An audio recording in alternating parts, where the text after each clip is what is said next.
여러분 안녕하십니까? 7시 오늘 제주 한승훈입니다. 지난주 이공항 갈등을 해소하기 위한 도입회 특위가 구성됐지만 앞으로 가야 할 길이 녹록지 않습니다.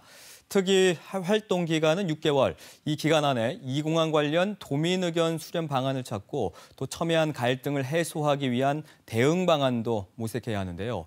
이 모든 걸 해내려면 유기적인 협력이 필요하지만 민주당 안에서도 여전히 특위 활동에 의견이 분분하고 원 지사는 오늘 도정 질문에서도 도입회 특위의 공론화 논의에는 도정 차원의 협조가 없을 거라고 거듭 밝혔습니다.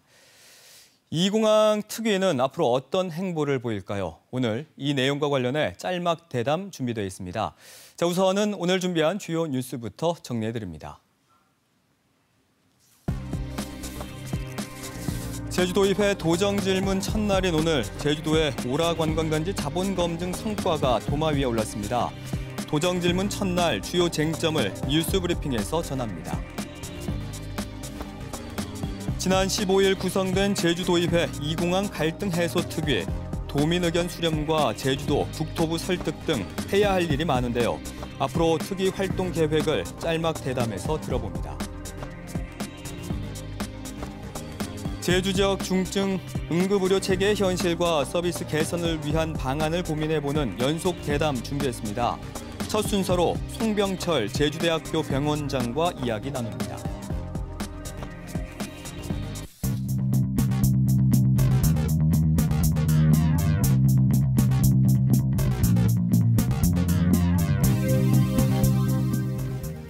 오늘 하루 뉴스를 정리해드리는 뉴스브리핑 손보련입니다. 먼저 SNS상에서 이슈가 되고 있는 화제의 뉴스를 소개해드립니다. 도내 여성장애인 보호시설에서 사무국장이 시설 내 장애인을 학대한 정황이 포착돼 수사 중이라는 보도 내용을 재구성한 카드 뉴스인데요. 사무국장의 어머니인 시설 원장은 학대를 부인하고 있지만 이곳에서 또 다른 학대 피해자 진술이 나와 더욱 논란이 일고 있습니다. 이 뉴스는 현재까지 2,500여 명에게 전달됐고 600명 가까운 분들이 적극적인 반응을 보이고 있습니다. 이 뉴스 보도 이후 추가 취재 결과 이 시설에서 장애 여성들의 노동력 착취와 통장의 돈을 가로챈 정황이 추가로 확인됐는데요. 앞으로 들어오는 소식에도 많은 관심 부탁드립니다. 이어서 제주도민이라면 꼭 알아야 할 오늘 제주의 시사용어로 도정 질문과 교육 행정 질문에 대해서 정리해드립니다. 도정 질문은 지방자치법 제42조 등을 근거로 하는데요.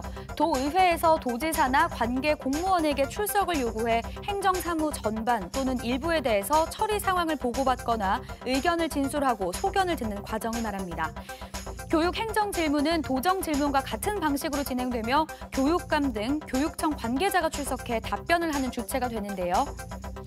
통상 도정질문이나 교육행정질문은 의원별로 시간을 정해 일문일답, 일괄질문, 일괄답변, 서면질의 답변 등의 방식으로 진행됩니다. 올해 제주도의회 첫 도정질문과 교육행정질문은 지난 4월에 진행됐죠. 올해 두 번째 도정질문이 오늘 시작돼 모레까지 이어지고요. 21일은 교육감을 상대로 한 교육행정질문이 진행됩니다. 앞서 설명드린 도정 질문 첫날 공론화가 쟁점이었습니다. 원희룡 지사는 제2공항 공론화에는 단호하게 불수용 입장을 내비쳤는데요. 오라 관광단지 사업과 곶자왈 보전 공론화에는 열린 태도를 보였습니다. 이면희 기자입니다. 도의회의 도정 질문 첫날 핵심 키워드는 공론화였습니다. 도의회가 추진하고 있는 2공항 갈등 해소 특별위원회에 대해 원희룡 도지사는 공론화 불수용 입장을 재차 밝히며 선을 그었습니다. 도의회 이 특위 활동 협조할 생각 없습니까? 공론조사를 하라는 청원에 대해서 저희는 분명한 입장을 들어서 답변을 했기 때문에 저희들이 안 되는 건 안 되는 겁니다. 하지만 또 다른 갈등 현안인 오라 관광단지 사업에 대한 원 지사의 공론화 접근법은 달랐습니다. 사업비만 5조 원 넘게 투자돼 단일 사업으로는 최대 규모인 오라 관광단지 사업이 사실상 도지사의 최종 승인만 앞둔 가운데 원 지사는 주민 의견을 폭넓게 수렴하겠다는 뜻을 내비쳤습니다. 이것을 공론화라고도 붙일 수 있겠습니다마는 도민사회의 폭넓 깊은 의견들을 수렴하여서 앞으로 이 심의 최종 승인 여부에 대해서 반영해야 된다고 보고 있습니다. 4년째 지지부진한 곧자왈 실태조사와 보전 관리 방안 용역도 당연히 공론화를 거쳐야 한다고 강조했습니다. 지금도 부분적인 공론화를 거치고 있습니다. 다양한 방식으로 여론을 수렴하고 또 필요하다면 공청회 등 도민 공론화 과정을 충실히 담아 나가겠습니다. 낙하산 인사 비판을 받은 교통약자지원센터 이사장 선출에 대해 원지사는 인사에 관여하지 않았다고 반박했고 제주에너지공사 사장 내정설도 사실과 다르다고 적극 해명했습니다. KBS 뉴스 임연입니다.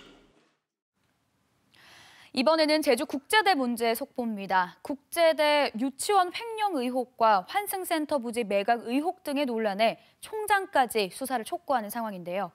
감독기관인 제주도는 국제대에 해마다 도민 세금을 투입하면서도 정작 불거지는 의혹에 대해서는 뒷북만 치고 있습니다. 보도에 나종훈 기자입니다. 대중교통 환승센터 부지 매각 과정에서 학교법인이 매각 대금을 유용했다는 의혹이 불거진 제주국제대학교. 의혹은 교육용 재산인 학교 땅을 학교법인 수익용 재산으로 용도 변경한 것부터입니다. 교육용으로 바로 매각할 경우 곧장 교비회계로 보전하게 되지만 수익용으로 전환하면 매각 대금이 법인으로 들어가기 때문입니다. 학교법인 측은 교육용 재산은 직접 매각이 불가하다는 제주도 안내에 따라 당시 불가피하게 수익용 재산으로 전환했다는 입장. 하지만 교육부의 판단은 다릅니다. 관련 지침에 따라 공익 목적이고 교육에 직접 활용하지 않을 경우 학교 내 일정 규모의 땅과 건물이 확보됐다면 교육용 재산을 바로 팔 수 있다는 겁니다. 교육용 재산을 바로 매각할 수는 있어요. 활용하지 않고 교지에 초과하는 교지에 대해서는 매각해서 교비로 활용을 하죠. 때문에 학교 내부에선 제주도와 학교 법인 사이 거래가 있는 게 아니냐는 의심까지 하고 있습니다. 교육용 재산을 매각해도 되는데 법인 이사회에서 그것을 승인재산으로 전환해가지고 관할청이 그것을 승인하고 승인재산을 매각했는지 그 부분부터가 의심스럽습니다. 제주도는 당시 환승센터가 시급한 상황에 매각 절차를 간소화했던 것으로 거래 매각 대금은 교비 회계로 보전하라는 단서 조항을 달았다고 설명했습니다. 하지만 취재 결과 단서 조항을 이행할 시기는 명시한 게 없었고 단서 이행 점검도 지난해 11월 단 한 차례에 불과했습니다. 더욱이 학교 내부에서 매각 대금 유용 의혹이 불거지는 상황에도 별다른 조치가 없다가 지난주 KBS 보도 이후에서야 최종 처리 결과를 보고하라고 법인 측에 공문을 보낸 것으로 확인됐습니다. 재정지원 제한대학으로 지정된 국제대에 올해 장학금 명목으로 4억 원을 지원한 제주도. 정작 학교 경영 투명성 확보에는 손을 놓고 있다는 지적입니다. KBS 뉴스 나종훈입니다. 전 남편 살인 사건으로 구속 기소된 고유정이 결심 공판을 앞두고 피고인 신문까지 거부하며 재판이 20여 분 만에 휴정되고 결심 공판도 다음 달로 미뤄졌습니다. 오늘 제주지방법원 제2형사부 주재로 열린 7차 공판에서 고유정 측은 사건 병합에 대비해 피고인 신문과 최후 진술을 준비하지 못했다며 기일을 더 추가해달라고 요청했습니다. 재판부에서 검찰 측 피고인 신문을 우선 듣고 판단하겠다며 받아들이지 않자 고유정은 진술을 거부했고 결국 결심 공판은 다음 달 2일로 미뤄졌습니다. 의붓 아들을 학대해서 숨지게 한 죄로 1심에서 징역 15년을 선고받은 계모 35살 윤모 씨에 대한 현장 검증이 윤 씨의 자택에서 열렸습니다. 윤 씨는 지난해 2월부터 5살 난 의붓 아들을 지속해서 학대하고 같은 해 11월에는 날카로운 물체로 머리를 때려 사망에 이르게 한 혐의로 기소됐는데 윤 씨는 항소심에서 의붓 아들이 계단에서 굴러 떨어졌다면서 현장 검증을 신청했습니다. 윤 씨의 항소심 두 번째 공판은 다음 달 4일 제주지방법원에서 진행됩니다. 내년 4월 15일 제21대 국회의원 선거와 제주도의원 보궐선거의 후보자 등록 절차가 다음 달부터 시작됩니다. 지역구 국회의원 출마 희망자는 선거일 121일 전인 다음 달 17일부터 서귀포시 대정읍과 동홍동 지역구의 도의원 출마 희망자는 내년 1월 3일부터 선거관리위원회에 예비 후보자로 등록해 선거사무소를 열고 문자 메시지나 전화, 전자우편 등으로 선거운동을 할 수 있습니다. 제주도 동물보호센터에서 유기견 사체를 가축 사료로 재활용했다는 KBS 보도와 관련해 동물보호단체들이 제주도의 재발 방지 대책과 지사 면담을 요구했습니다. 제주 동물 친구들과 제주 비건 등 동물보호단체들은 제주도청 앞에서 회견을 열고 담당 부서에 책임을 묻지 않은 채 사료를 폐기하고 재활용 업체를 고발하는 쪽으로 문제를 덮으려 한다며 진정성 있는 동물 정책을 펴라고 원지사 면담을 요청했습니다. 제주대학교가 첫 신입생을 모집하는 내년도 약학대학 편입학 시험 원서 접수 결과 전체 33명 모집에 387명이 지원해 평균 11.7대 1의 경쟁률을 나타냈습니다. 전형별로 보면 20명을 뽑는 일반 학생 전형에 300명이 지원해 15대 1의 가장 높은 경쟁률을 보였습니다. 모든 과목을 논술과 서술로 평가하는 IB, 즉 국제 바칼로레아 한국어 프로그램 첫 도입 학교로 표선고등학교가 선정됐습니다. 제주도 교육청은 내년 3월까지 국제 바칼로레아 기구에 후보 학교 신청서를 제출하는 등 인증 절차를 거쳐 현재 중학교 2학년 학생들이 고등학교 2학년으로 올라가는 2022년부터 2년 동안 IB 고등학교 프로그램을 운영합니다. 지금까지 뉴스 브리핑이었습니다.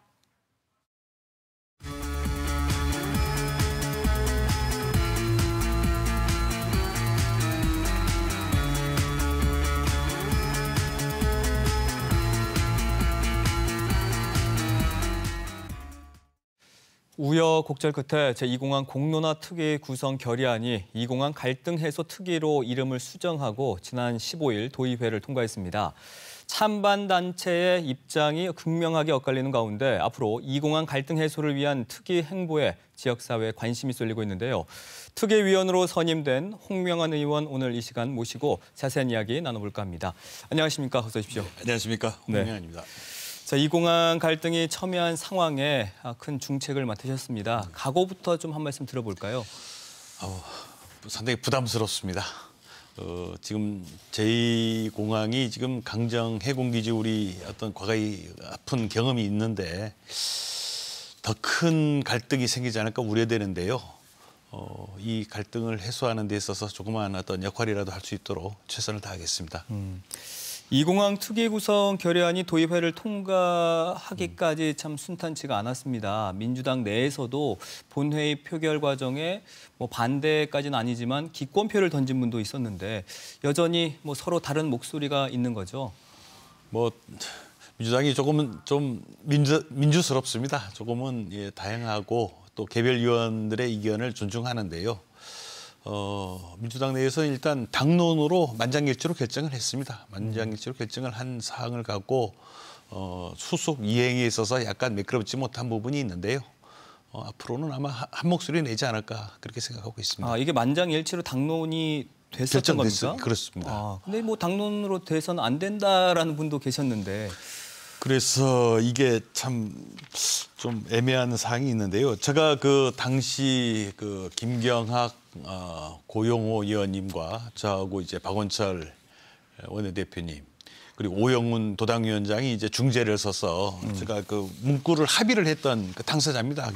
참여를 했었는데 그 제목상에서는 도민공론화를 제외를 하더라도 내용상에 있어서는 수경이라는 단어를 빼기로 하고 도민공론화라는 단어는 이제 그대로 존치하기로 이렇게 분명히 합의를 했는데 다음 날 그 도의회 운영위원회에서 이 내용이 제대로 지켜지지 않고 조금은 공론화라는 단어가 이제 빼지게 돼버렸죠. 조금 유감스러운 일입니다. 그럼 어쨌든 지금 당내 갈등도 좀 봉합돼야 할 것 같은데 어떻습니까?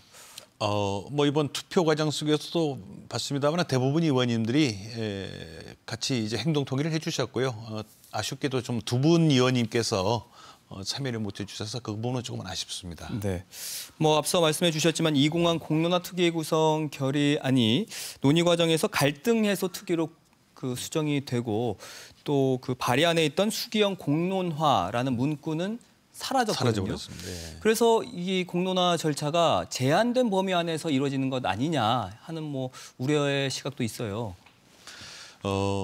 이게 애초 그 8월에 1만 2천여 명의 도민들이 공론화 청원을 했고요. 또 이에 따라서 도의회 본회의에서 그 청원 결의안을 의결을 했습니다. 의결을 했고 그 의결의 종류는 주문은 그거였거든요. 도에서 공론화를 하든지 만일 도에서 공론화를 안 하게 되면 도의회에서 공론화를 진행한다 이렇게 했고 제주도에서는 이에 따라 갖고 도의회 의결에 따라 갖고 입장을 밝혔죠. 제주도에서는 공론화를 추진하기 불가하다. 그렇게 되면 우리 도의회에서 의결을 한 사항에 대해서 남은 이제 주체인 도의회에서 무엇인가 추진해야 되는데 그러다 보니까 이제 특별위원회를 구성해서 이제 추진하자라는 어떤 의결을 했었고 네. 이게 원래 지난달 10월에 처리가 됐어야 되는데 이제 도의회 운영위원 과정에서 조금은 논란이 있어서 이게 보름 정도 연기가 됐습니다. 됐고 이번에 어쨌거나 다수의 의원들이 이에서 그 공론화 특위를 구성하기로 했죠. 네. 앞으로 잘 될 겁니다. 예. 앞으로 이제 공론화 방안에 대한 치열한 논의가 있을 텐데 뭐 여론조사도 있을 거고요. 뭐 주민투표, 공론조사 여러 방안이 있을 텐데 혹시 그 홍 의원님께서 개인적으로 선호하시는 안이 있다면 어떤 방안이 있을까요? 글쎄요. 제가 뭐 특위위원으로서 사적 의견을 말씀드리기는 좀 부담스럽고요. 일단 도의회 저희들은 어떻게 보면 지원하고자 하는 특별위원회입니다. 네. 갈등 해소를 위한 어떤 지원 특별위원회이고 뭐 명칭은 갈등 해소 특별위원회라고 하지만은 사실은 지원 특별위원회라는 저희들이 임무가 있는 것이고 저희는 그 공론화를 추진할 수 있는 어떤 도민들 구성되는 공론화위원회를 구성하는 게 목적이고요. 뭐 현재 지금 거론되고 있는 여론조사라든지 뭐 공론조사라든지 주민투표라든지 여러 가지 방안이 있습니다. 그렇지만 아직 결정된 거는 아무것도 없고요. 네. 저는 뭐 개인적으로는 아무튼 다양한 방법을 쓰더라도 도민의 의견을 충분히 수렴할 수 있는 방법이면 좋지 않겠냐 그런 생각입니다. 네. 그 지난 15일에 결의안이 통과가 되고 나서 도의원 7명으로 특위가 구성이 됐죠. 그렇습니다. 그리고 그 이후에 첫 회의를 가졌는데 네. 혹시 첫 회의에서 결정된 게 있습니까? 첫 회의에서는 일단 위원장과 그다음 부위원장을 이렇게 선임하는 절차를 했고요. 모레 20날 이제 2차 회의가 예정돼 있습니다. 2차 회의가 예정돼 있어서 이날 이제 우리 위원회를 운영하려면 이제 전문 지원 인력도 좀 필요하고 그거에 대한 부분, 그 다음에 향후 활동 계획에 대한 계획서 채택, 요 내용이 이제 아마 모레 좀 논의가 될 것 같고요. 현재 좀 이렇게 좀 결정이 됐지는 않지만 우리가 하고자 하는 방향들을 논의 방향을 보면은 이제 이 활동 계획서가 이제 본회의에 보고를 하고 그 이후에는 이제 국토부라든지 또는 뭐 청와대라든지 뭐 국무총리실이라든지 이렇게 우리가 찾아가서 면담도 요청하고 대화를 해야 되지 않냐 이 얘기하고 지금 잠정적으로 얘기된 것은 우선 지금 고시가 바로 이제 발효가 되면 안 되니까 네. 고시를 일단 보류해 달라 이러한 어떤 의견을 한번 전달하는 어떤 공문 발송이라든지 이런 것들을 좀 내부적으로 좀 검토하고 있습니다. 네. 특위 활동 기간은 뭐 앞서 제가 6개월이라고 했는데 정확히 언제까지고요? 또 업무 범위 어떻게 될까요?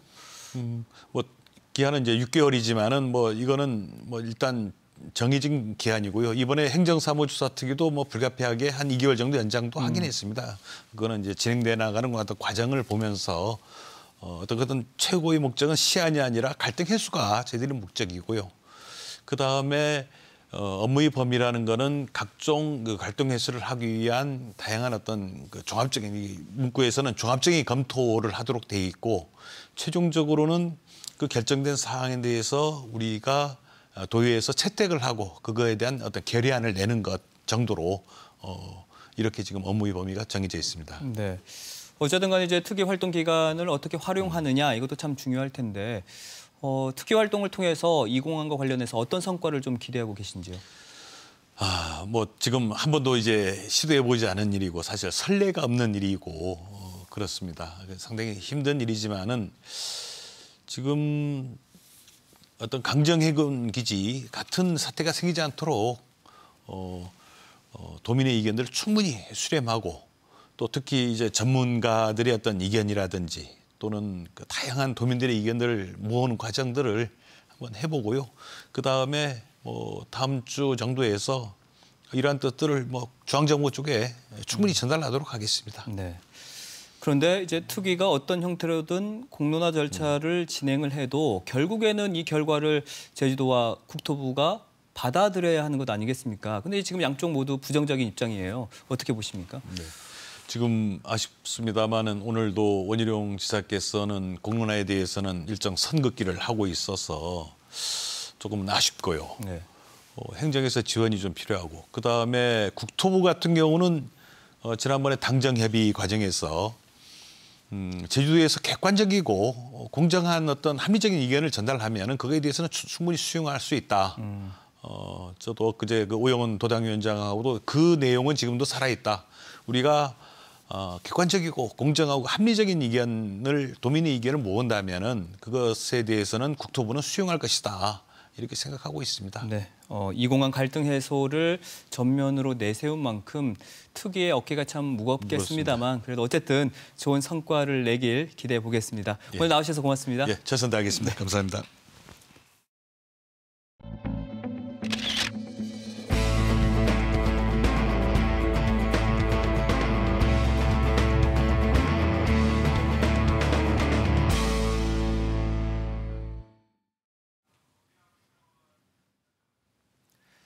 제주의 농촌은 고령화와 이 기후 변화 등 여러 가지 문제에 직면하고 있습니다. 특히 최근에는 정부가 WTO 개발도상국 지위를 포기하기로 하면서 농업 현장에서 경쟁력을 키우는 일이 시급한 과제가 됐는데요.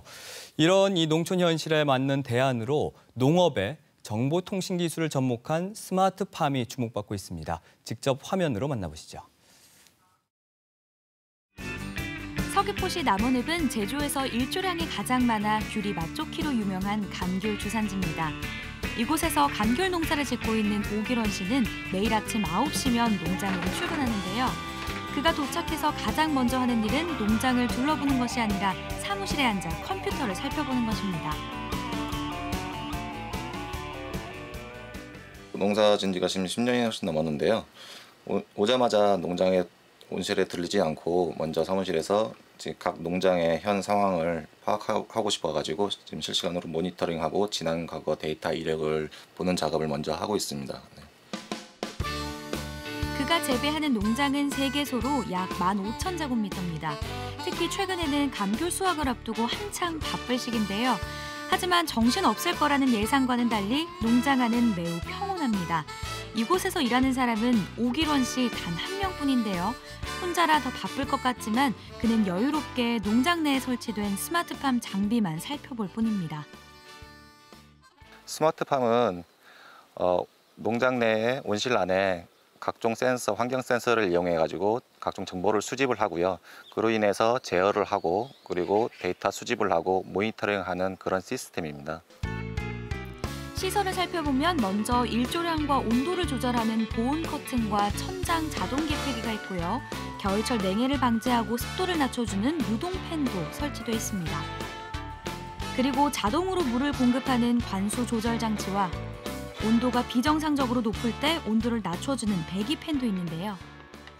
장점은 제가 이 농장이 아닌 다른 지역에 있을 때 실시간으로 스마트폰으로 모니터링할 수 있다는 것과 그리고 지난 데이터 역시 휴대폰으로 또는 PC로 이렇게 데이터를 다시 볼 수 있는 그런 부분이 장점이라고 할 수 있고요. 거기에 더불어 제어도 당연히 가능한 거고요.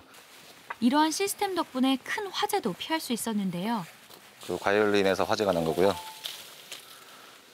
지금 보면은 이쪽 비닐이 그 불똥으로 인해서 녹아 내려가지고 커튼에 불이 붙어서 이 과수까지 영향을 미치는 상황이었는데요. 지금 저쪽 뒤에 있는 확산 소화기 한 대가 터졌고 그리고 온도 변화가 환경 센서에 온도 변화가 있었는지 자동으로 저 배기 팬이 돌아가가지고 일단 제가 왔을 때는 모두 소화가 된 상태였고요. 또한 이곳에는 360도 회전하는 광학 줌 카메라가 설치되어 있는데요. 이를 통해 감귤나무에 피해를 입히는 벌레를 확인할 수 있습니다. 특히 사무실 외에 멀리 떨어진 집에서도 카메라의 줌을 32배까지 확대해 모기보다 작은 병해충까지 확인할 수 있는데요. 이렇게 카메라를 통해 병해충이 발생할 기미가 보이면 곧바로 무인 방제기를 가동해 약을 살포합니다.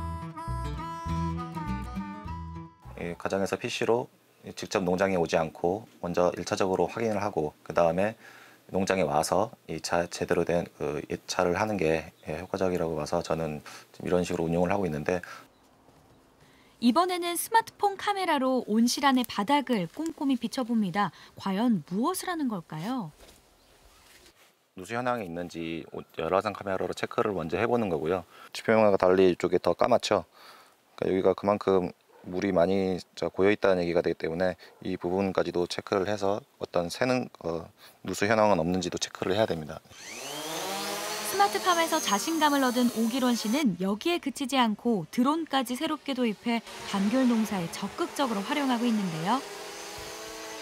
드론 같은 경우는 강풍이 불거나 아니면 태풍이 지나간 후 그리고 이런 기상 환경에 따라서 그 이후에 드론을 띄워가지고 온실의 외부 상태를 확인하는 목적으로 사용하고 있고요. 그 외에 노지 감귤 같은 경우에는 방풍수가 부러지는 현상도 나타날 수 있기 때문에 그런 것까지도 지금 체크를 하고 있습니다. 네.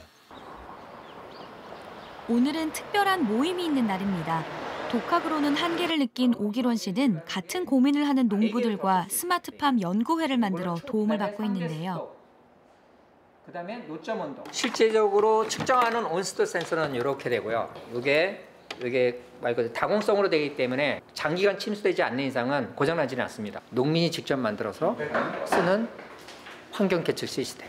이게 나중에는 인공지능까지 다 응용할 수 있어가지고요. 그래서 기초적인 단계부터 지금 교육하고 있습니다. 스마트팜에 필요한 제어 장치와 온도 측정기 등을 제주대학교 원예 환경전공 교수와 함께 만들고 테스트도 진행하고 있습니다. 너무 궁금한 것도 많고 정보 교류를 좀 하고자 이렇게 뭔가 의견이 맞는 사람끼리 뭉쳐서 연구회를 만들었고요. 마음 편히 일할 수 있는 농장, 그렇죠? 몸이 편하면 마음이 편할 수 있으니까 그게 모두의 지향점이 될 것 같아요. 그는 초보 농부 때의 초심을 잊지 않고 최고의 스마트팜 시스템에 걸맞는 최고 품질의 감귤을 생산해내기 위해 매일매일 노력 중인데요. 스마트팜 첨단화를 간다 해서 모든 걸 다 해결해 주진 않습니다. 그렇기 때문에 제일 중요한 거는 부지런함이고요. 그리고 그만큼 생육 과정에 대한 공부 계속 게을러서는 안 되고요. 이런 시설 농업에 대해서도 관심을 많이 가져주시고 그리고 이런 기술적인 부분에 대해서도 교육을 많이 이뤄줬으면 좋겠습니다. 오기론 씨와 같은 농부들의 새로운 도전과 노력들이 제주 농업의 희망으로 이어졌으면 좋겠습니다.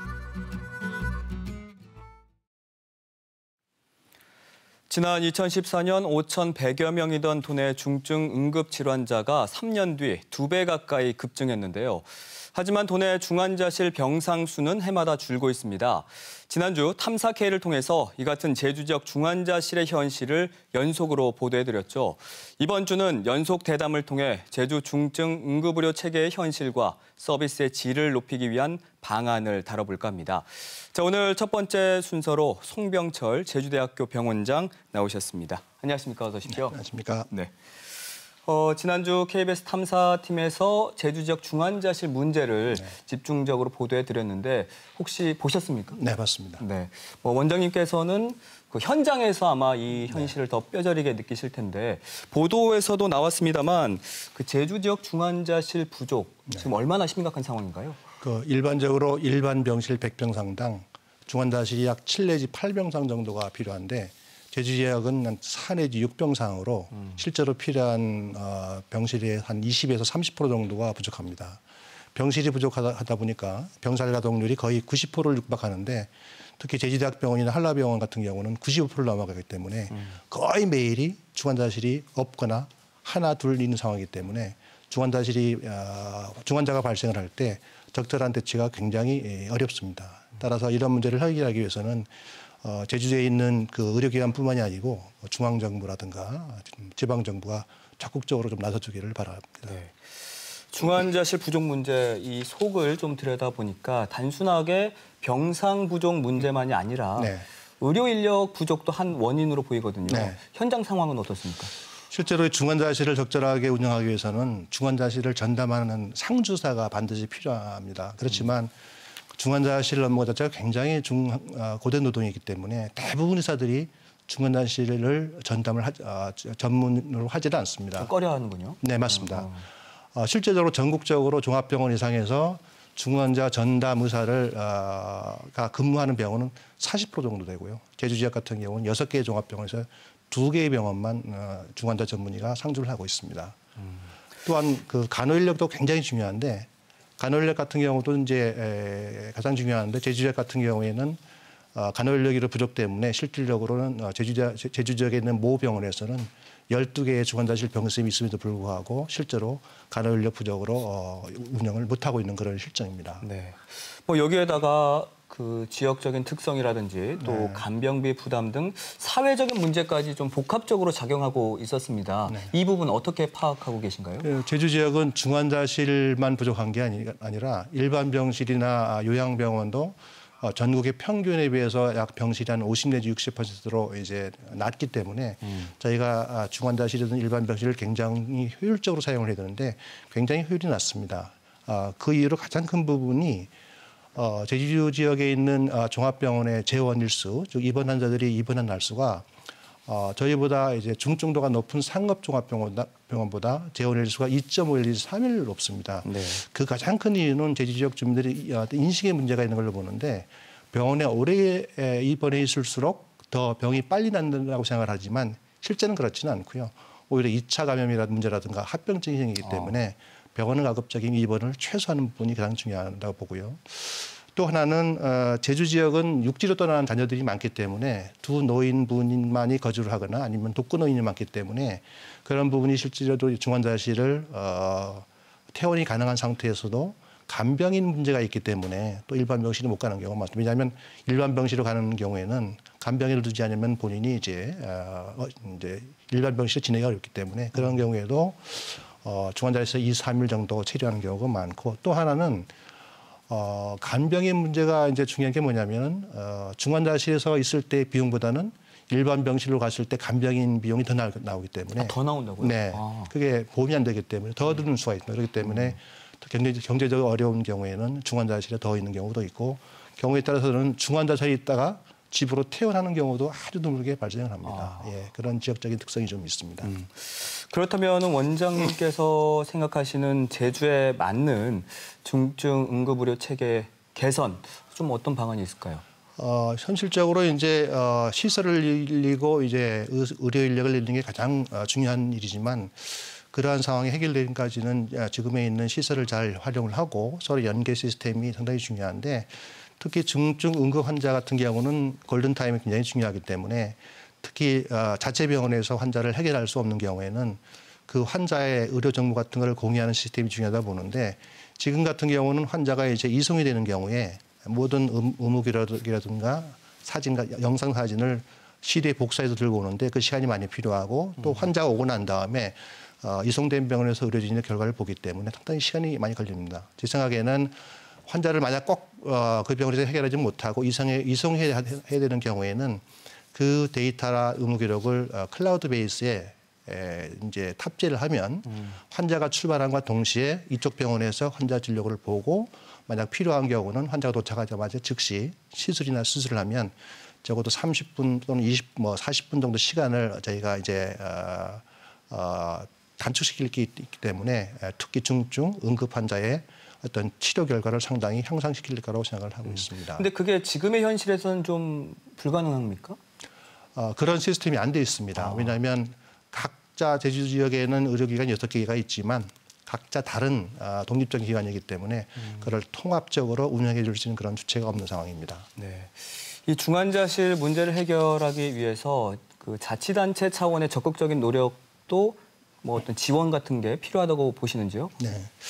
실제로 다른 나라에도 예가 있는 경우가 있는데 특히 이제 그 지역에 있는 간호사라든가 의료인들이 그 지역에 취업을 하는 경우, 특히 중증이라든가 이런 중환자실 같은 걸 취업하는 경우는 그에 해당하는 일정 부분을 지방자치단체에서 지원을 해준 프로그램이 있었으면 좋겠고 또한 이제 특히 이제 그 전반적인 중환자실의 그 병실 수만이 아니고 국가에서 중환자실의 어떤 등급을 평가하는 그런 기준들이 있는데 그런 등급을 충족을 시키거나 좋은 중환자실을 운영하는 그런 병원에는 인센티브를 제공하는 그런 제도가 있었으면 좋겠고요.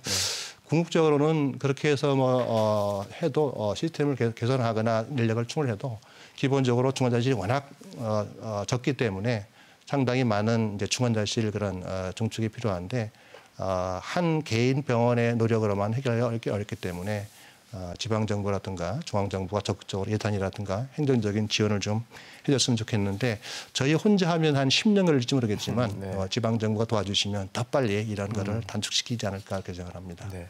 그럼 현재 제주대학교 병원에서 좀 역점적으로 추진하고 있는 사업 어떤 게 있을까요? 저희는 제주 의료의 어떤 자치를 실현하는 게 저희 목표라고 설정을 하고 있고 그 제주 의료 자치를 실현하는 첫 걸음은 저희가 상급종합병원으로 진입하는 그런 생각을 하고 있는데요. 상급종합병원이라는 건 병원의 규모라든가 의료의 질 여러 가지 이제 다음에 이제 환자의 중증도 그다음에 어떤 의료 장비 시설 이런 것들이 대부분 상당한 기준 이상으로 이제 구비되는 병원을 말하는데 전국적으로는 42개 기관이 있습니다. 전국적으로 지방자치청에서 유일하게 없는 데는 제주도거든요. 그렇기 때문에 저희는 빠른 시일 내에 저희가 여러 가지 시설이라든가 의료진 같은 거를 충족을 시켜서 빨리 상급종합병으로 진입을 해서 제주 지역의 진정한 의료자치를 좀 구현하고 싶은 게 저희의 생각입니다. 지금 거는 좀 더 근본적인 문제일 수가 있겠는데 지금 제주에서는 큰 병이 생기면 다른 지방으로 나가야 한다는 인식이 여전하지 않습니까? 어떤 방법이 좀 모색돼야 할까요? 좀 간략히 말씀해 주십시오. 그 제주 지역의 의료 유출률, 제주 지역 주민이 이제 제주도민이 육지에 가서 이제 진료를 받는 건 한 15% 정도로 추정이 되는데요. 그 비용은 한 1,500억 정도 됩니다, 1년에. 1,500억이라는 돈은 제주대학병원 규모의 병원 하나 더 지을 수 있는 그런 병원이기 때문에 생각을 했는데 저희 목표는 10% 이내로 줄이는 게 저희 목표입니다. 그렇게 하기 위해서는 이제 좀 더 의료질을 올려서 특히 암술 같은 거를 더 많이 할 수 있는 그런 의료질 향상이 가장 중요하다는 생각이 들고요. 또 하나는 저희가 상급종합병으로 갔을 때 더 고품질의 의료 서비스를 할 수 있기 때문에 제주도민이 좀 더 믿고 찾을 수 있는 그런 병원이 되고 그걸 통해서 의료 유출률이 줄지 않을까 생각을 하고 있습니다. 네, 알겠습니다. 도내 응급 의료 체계가 한 단계 더 도약할 수 있도록 앞으로 현장에서 더욱 애써주시고요. 오늘 이렇게 나와주셔서 정말 고맙습니다. 네, 감사합니다. 네, 지금까지 송병철 제주대학교 병원장과 이야기 나눠봤고요. 수요일에도 연속 대담 이어집니다.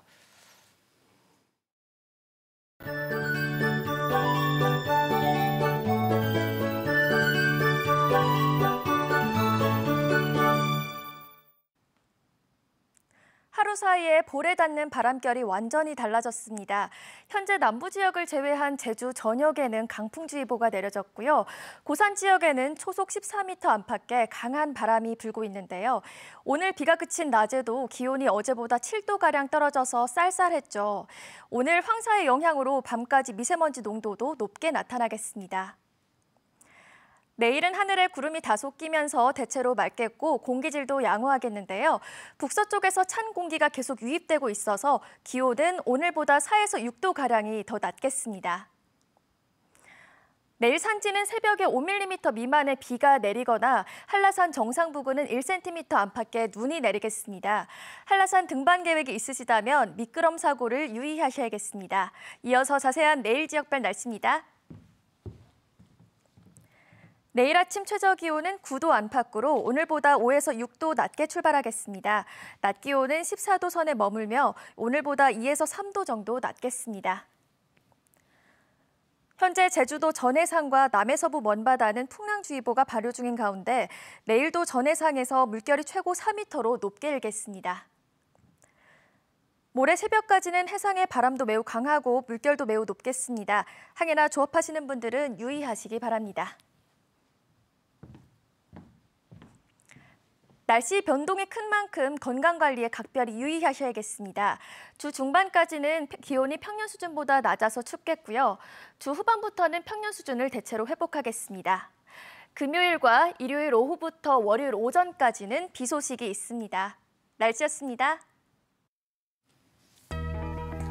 보건복지부에 따르면 2013년부터 2017년 사이 서울병원에서 입원 치료를 받다 실제 사망한 환자 수는 정부가 예상한 기대 사망자 수보다 7% 적었습니다. 반면 제주는 정부 예측치보다 사망자가 10% 많았습니다. 제주 지역의 의료 현실을 보여주는 단적인 사례로 지난주 7시 오늘 제주에서 제주 지역 중환자실 현실을 연속 보도한 데 이어 이번 주 연속 대담을 통해 제주의 중증 의료 체계를 짚어보는 이유이기도 한데요. 우리 사회에서 소중한 생명이 제때 치료를 받지 못해 안타깝게 죽어가는 일이 없도록 사회적 관심과 해법 마련이 절실합니다. 7시 오늘 제주 오늘 준비한 소식은 여기까지고요. 내일은 대통령과의 대화 특별 편성 관계로 하루 쉬고 모레 다시 찾아뵙겠습니다. 함께해 주신 여러분 고맙습니다.